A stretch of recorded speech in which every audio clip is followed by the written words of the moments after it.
Welcome. You're listening to the Good Girls Don't podcast with Ashleigh Ray and Verity Mansfield. This is the podcast where we smash those rules that we've been taught to follow both as men and women and burn the damn rule book. We're tackling the big issues and the issues nobody wants to talk about, and we'll be fiercely feminist about it. This podcast is about inspiration, education, compassion, and being the change that you need to see in this world. This podcast is for the trailblazers, the freedom fighters, and the soul igniters, and all the women just like you who are ready to break the good girl rules and be heard. We acknowledge the traditional custodians of Australia and its First Nations people on which this podcast is produced and consumed. We pay our respects to their elders, past, present, and emerging. Get ready for the revolution.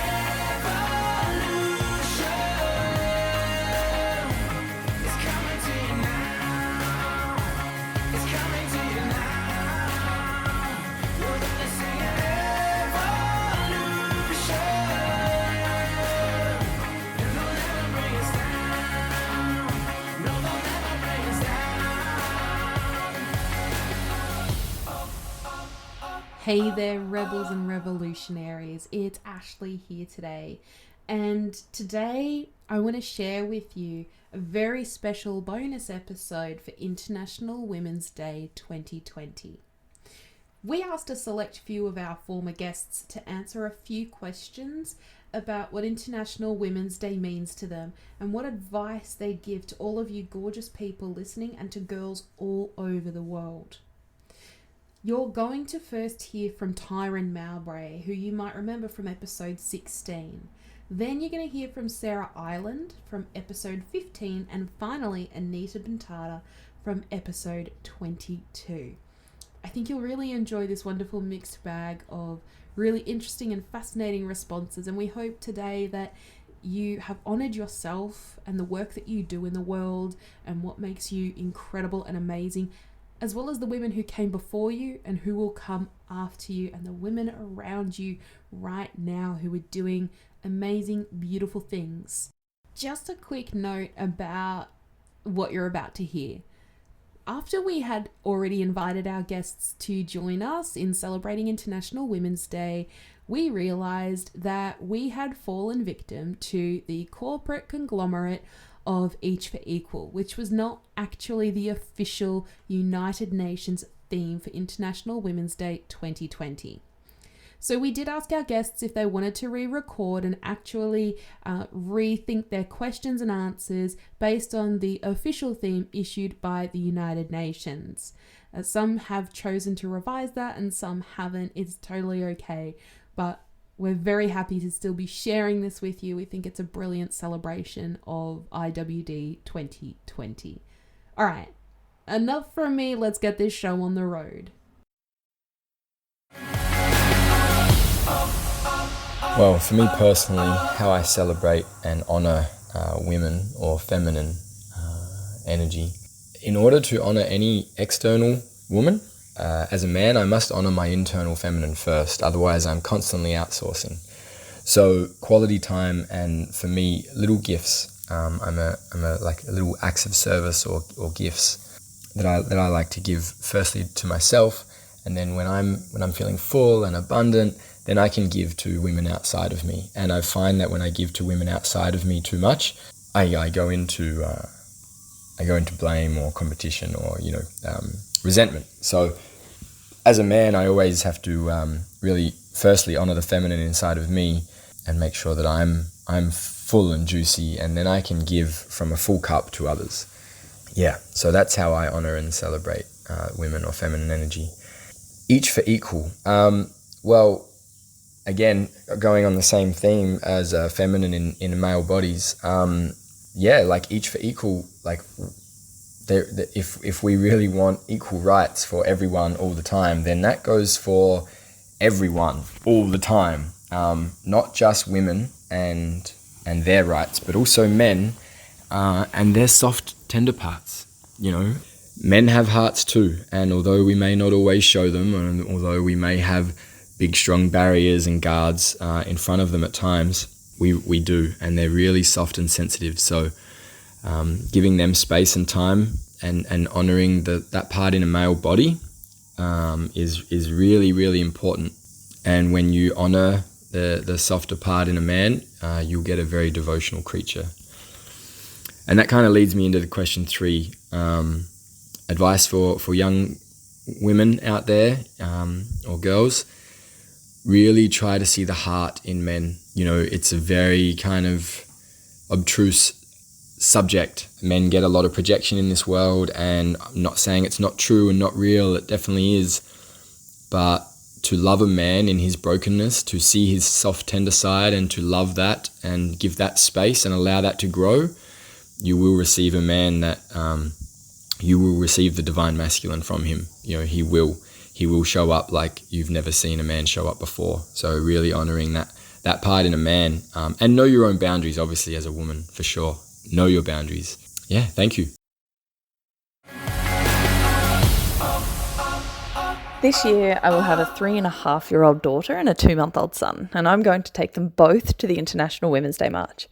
I think it's really important that from an early age, both of them understand that it's imperative to use this day to highlight and remember all of the women who have worked so hard to get us the rights that we take for granted today, and also to march for what we are still to achieve, such as equal pay, or the discriminations and injustice that we still face, such as incredibly high rates of domestic violence and sexual harassment and abuse.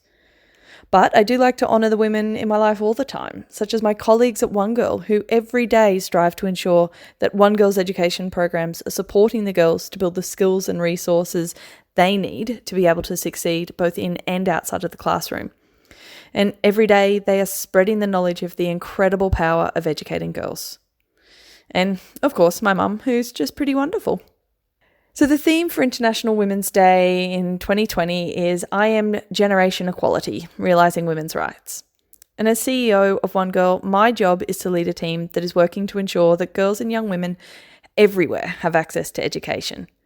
Educating girls is recognised as the single most effective thing we can do to solve some of the world's most complex problems, like poverty, climate change, preventable illnesses. Education is power.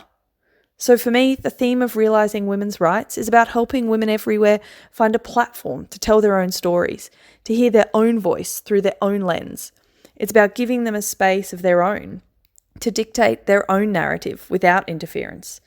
And this is what One Girl is all about, elevating the voices of women and girls to challenge traditional gender norms and stereotypes.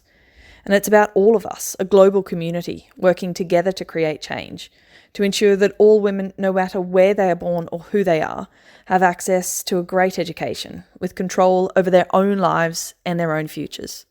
Every International Women's Day, my partner posts a photo on Facebook of a young girl who is standing in front of a piece of graffiti that says, "A woman's place is in the revolution." I love this because it reminds me that a woman's place is anywhere we want it to be. In the workplace, in senior leadership positions, in Parliament, and yes, in the revolution.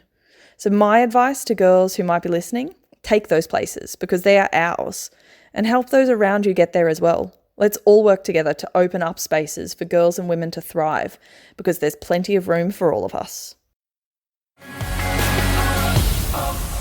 Hello, International Women's Day 2020.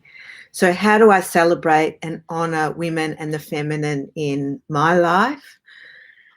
For me, the feminine is in women and men. We all have masculine and feminine principles. And so we live in a culture that values a lot of the masculine principles of being out there, taking action, logic, mathematics, scientific evidence, proof, all those things. But the feminine principles are the body, feelings, and the body connects to the unconscious. So it connects to our deep intelligence, that connects to our intuition, our instinct, our unconscious, and our inner being, that connection to that which is greater than, that can know more than our limited conscious brain. And so for me, how do I celebrate and honour the feminine in my life? It's about always allowing the feminine in me to inform me, because our feelings give us information. And the masculine in me is there to stand back up and take action to the feminine. And that's what I believe, whether you're a male or a female. But as women, we so often have this gut feeling, these quiet, subtle thoughts, and we don't necessarily pay full attention to them. And so I teach women how to really trust and know how to navigate what's going on, because when we can honour and celebrate the feminine within us, then life becomes easier and more satisfying, and our connection to ourselves and those around us becomes deeper and richer.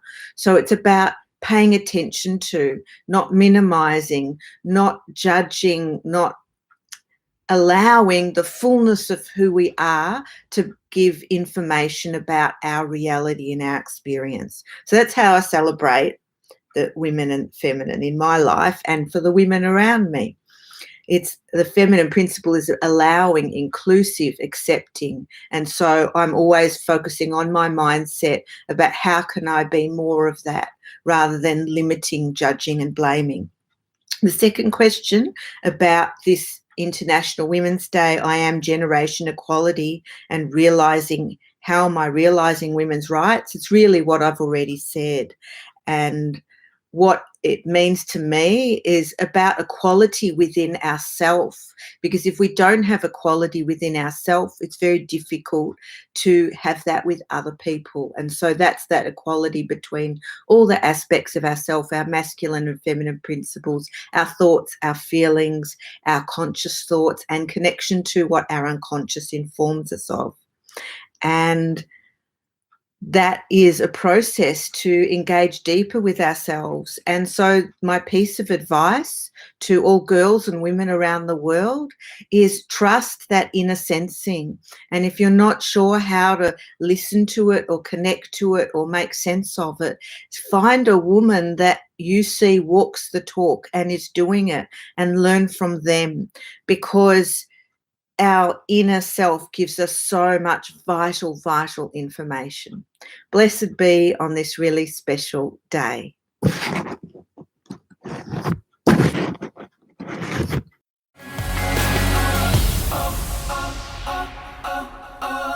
Okay, we've reached the end of the episode, but before we sign off for International Women's Day 2020, there's a couple of things I would really love to say to you.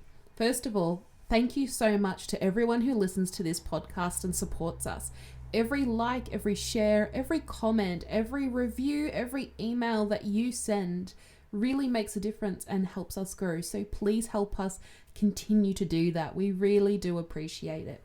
Second, Verity and I would absolutely love to thank every single one of our guests for making this podcast the beautiful thing that it is becoming and turning into. We especially want to thank the 3 guests today who sent us recordings and participated in today's episode. So very much thank you to Tyran Mowbray, Sarah Ireland and Anita Bentata. We have so much to thank you for with the work that you do. Lastly, I want to say a really big, bold, beautiful, happy birthday to my co-host and podcast wife, Verity Mansfield. It's her birthday today on International Women's Day, and I hope that she's having an incredible day with all of her loved ones. Thank you for all of your work, Verity, and I hope today is really special for you. We'll see you next week on the Good Girls Don't podcast. Get ready for the revolution.